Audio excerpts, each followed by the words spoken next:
using the weight room, or you won't at first? The original plan was to use the weight room. However, if that's a concern in this room, then of course we can always remove the weight room from the plan if we're unable to operate it and using it in a safe manner. Thank you. Other questions from the board? I was just going to ask if we could take like a 2-minute recess to see if the technology is working right now. I missed the question. I'm sorry, I couldn't hear that. I'm so sorry. Sorry, these masks get in the way. I was just wondering if we could take a 2-minute recess to see if the technology is working correctly for the public. Yes, the live feed is gone. I just got some text messages. And I don't mean to beat a broken record, but I think I would feel better moving forward with this plan if they come back with a weight room plan. Because the weight room to me, even before this, a weight room is just an area for lots and lots of germs and viruses and those kinds of things. And since we're moving forward into a blind area, just opening up the classrooms, I think our energy should be spent there, and maybe they can come back with, in a month or so, or even as we closer to open schools, how and who is going to take care of the weight room issue. And again, if the weight room is that big a problem for our students, I think in the long run and for liability, it'd be cheaper to use an already set up facility such as Santa Paula Fitness and pay for our students for a month or two of using their weight room. Ms. Urias? No, it just sounds like that needs a little bit more investigation, the cost factor. But I am in favor of not prolonging the athletic component of this. I think that's just as important as the academic. Because, we're talking about the whole child, and that's part of it. And again, what I will do is make sure that Mr. Guzman works with Mr. Schmidt, and also getting back to the whole weight room. I think it's very easy for us to ask Dawn Anderson from Ventura County Office of Education. She's their lead nurse. She met with Mr. Flores and I out at the Ag Center and came out and listened to a potential plan for a show in late July. I'm sure she'll come out to the weight room, talk to Mr. Guzman, Mr. Schmidt, and just talk about what needs to be done so the safety of our students is a top priority. That's easy. I think that's easy to do. Good. Is there any further discussion? I just wanted to say, if we could get that done as soon as possible, and not, before school starts, but soon, and the sooner the better. Mr. Guzman, you and I will have a conversation tomorrow about asking Ms. Dawn Anderson from VCOE to come out and take a look at what needs to be done on our end to keep the weight room, if it's going to be used, to keep it as safe as possible for our students. Absolutely. And I do have one more thing to add, and this is kind of it is definitely a negative thing, but I have, I think it's essential that we get the sports program started for a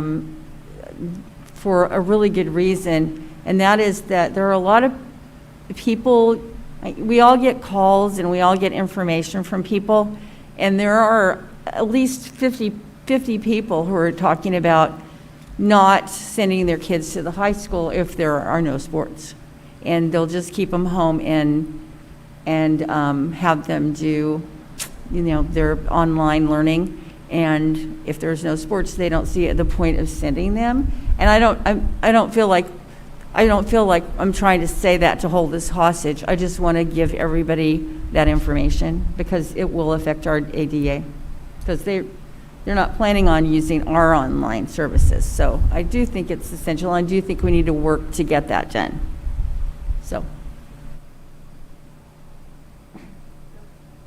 All right, so shall we take a vote? All right, all in favor, say aye. Aye. All opposed, say nay. And the vote carries 5-0. Right. Now we'll move on to action item 6B, and I do have speakers for 6B. And so first, we'd like to invite Julie Bergman up.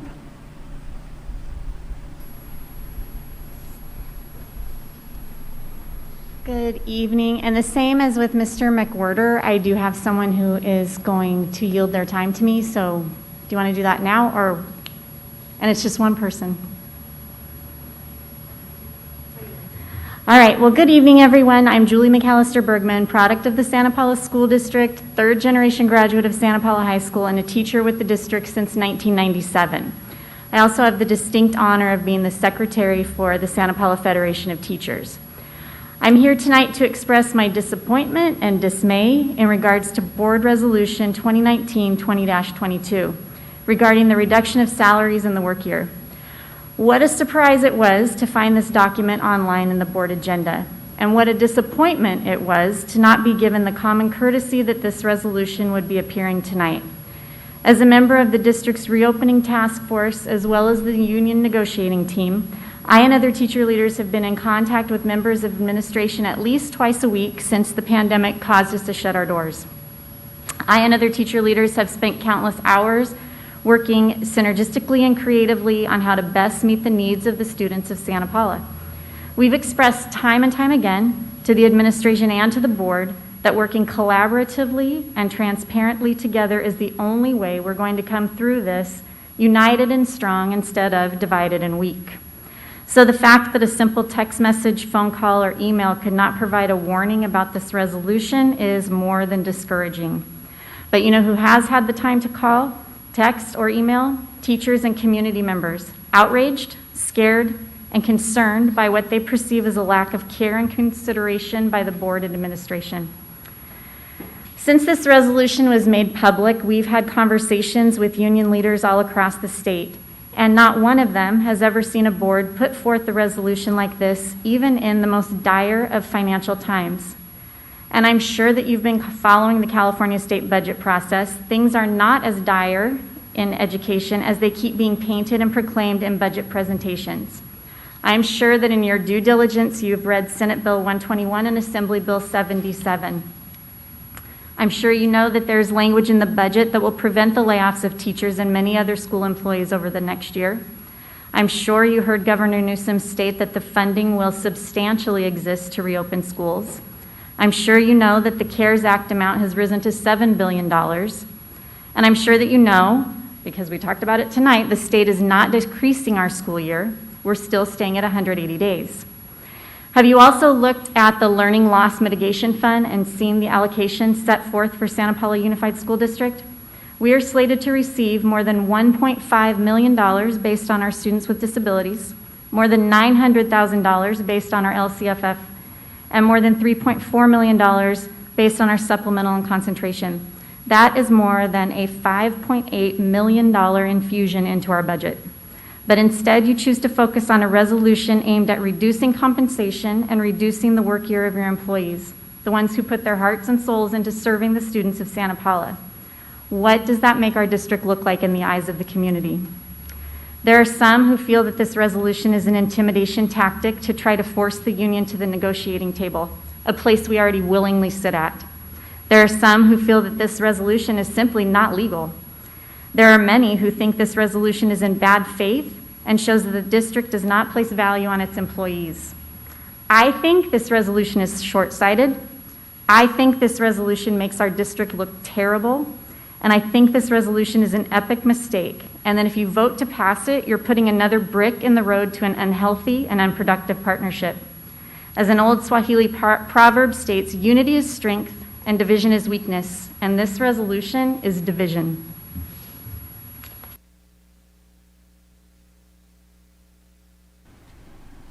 Thank you, Ms. Bergman.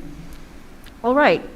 Action item 6B, Resolution 2019-2022, indefinite work year, salary compensation, and salary schedules regarding reduction of salaries in work year, precautionary resolution declaring indefinite work year salary compensation and salary schedules due to state budget crisis. Dr. Cora? Thank you, President Thompson. I will quickly and briefly say that when Resolution 2019-2022 was posted, we were still uncertain of the state budget, which was approved yesterday. It is simply a precautionary resolution that is put in place, recommended, I should say. So with that said, staff has recommended the Board of Trustees review and consider approval of Resolution 2019-2022. All right, thank you. Is there a motion to approve?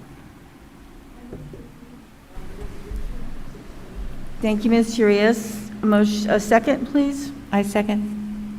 Okay, Urias and me. All right, thank you. And discussion.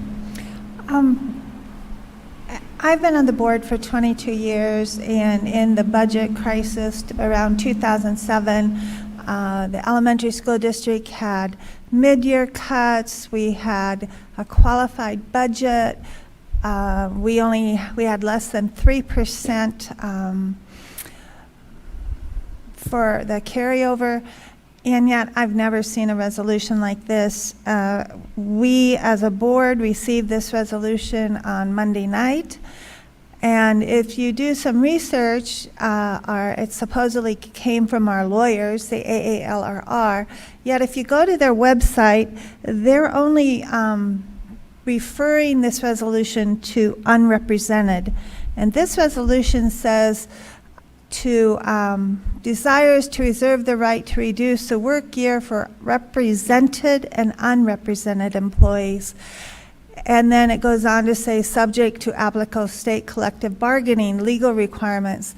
That in itself kind of negates itself out. If we had left out represented and only put unrepresented, I would not have a problem with this. That's what AALRR websites recommended. So I'm just really cautious because the unions are represented and we need to work with them. We need to work with them collaborative. You saw how well they work together with Chrissy and these committees. And I think something like this, saying that now we're not going to consider it, and I'm not even sure we can say that in a resolution. So I'm very concerned about this resolution because I really believe it should never have put in the represented employees for this resolution. That's not what this resolution was supposed to be for. And I want to second Ms. Kolvik's comments in regards to our attorneys, AALR, putting out guidance to the unrepresented employees. Now we're dealing with this resolution in regard to our representatives, our represented union. And I personally, I'm not an attorney, obviously, but if we're dealing with the union, shouldn't we at least have approached them? Shouldn't we have at least seen if this is actually legal, because we haven't even talked to them about it? And, you know, I want to err the board on the side of caution, because we have been working with the union recently, and I feel like you've been doing a good job including them on the reopening of schools. And this, I just feel like, is a shot in the back to them. And I honestly don't think we should approve it. I think we should have pulled it. The governor has come up with his budget recovery plan, and in there, you know, we're totally funded for this year. So I don't think that we should even be talking about this. And if there's other districts throughout the state that do not have this in it because they work with the unions, they communicate with them, then I don't see what our problem is. So I don't approve of it. I just wanted to say I became aware, I didn't know this existed in our legislature, the ability to do this. And several weeks ago, maybe even right when the pandemic started, I learned about it on a webcast, and I believe we talked about it, maybe even brought it up to Todd, that this was an option. And I feel that it is a precautionary measure. It doesn't mean we have to use it. What really scares me about the governor's budget is all the unknowns.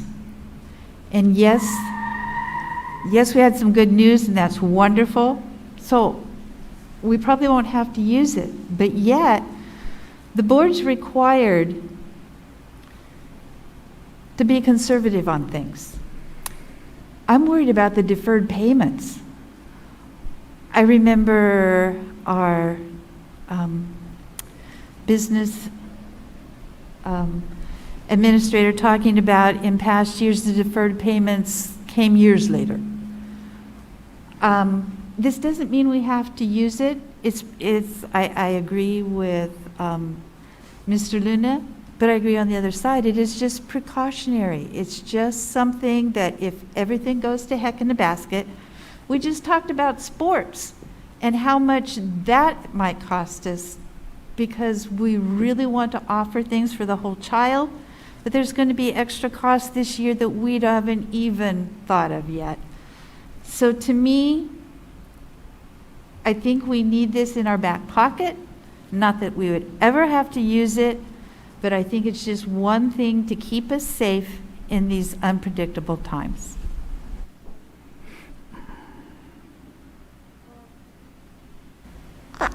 I'm going to have to agree with Mrs. Mead. I think that the word unpredictable times was used several times tonight. Everything is subject to change. The health guidelines, everything. So I think that as trustees of this board, that we're here to protect the district and to protect our employees.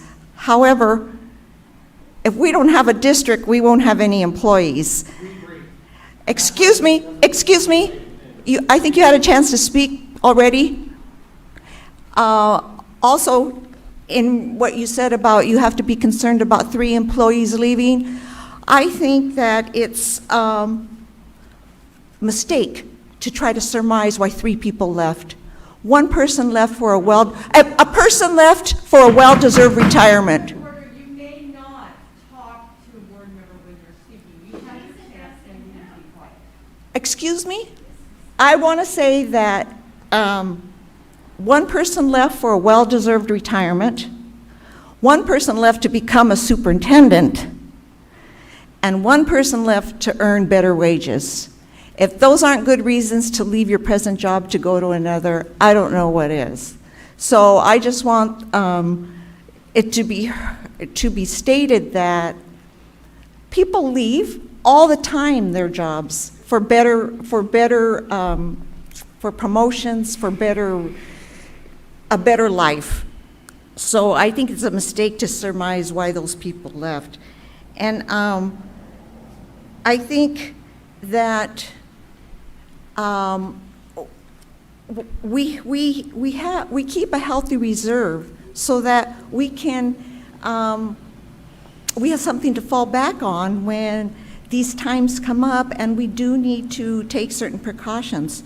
So I just think that the unions are representing their employees as they should. And as trustees, we need to represent the district and do what's best for our district in the long term.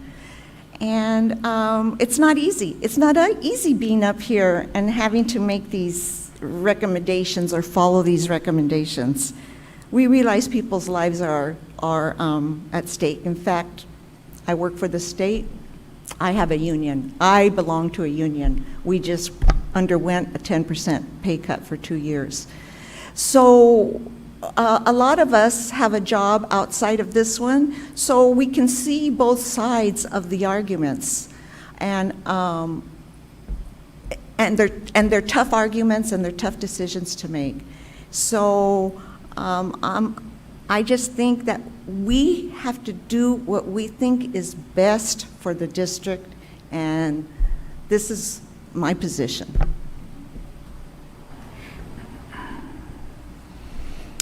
If we do pass this, I would like to consider that we remove the word represented.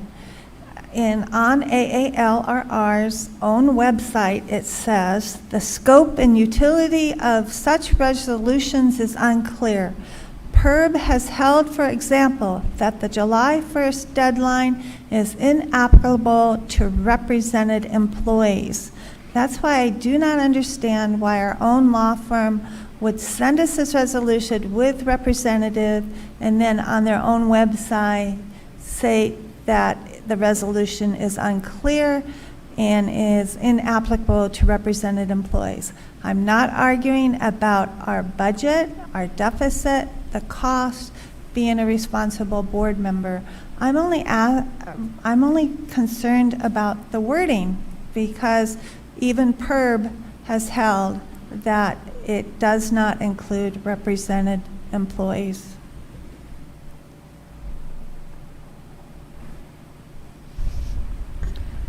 Well, this is what I think.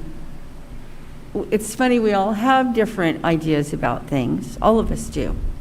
And my first obligation is, I'm sorry, it's not to the teachers, because when I was elected to the school board, I was elected for the students.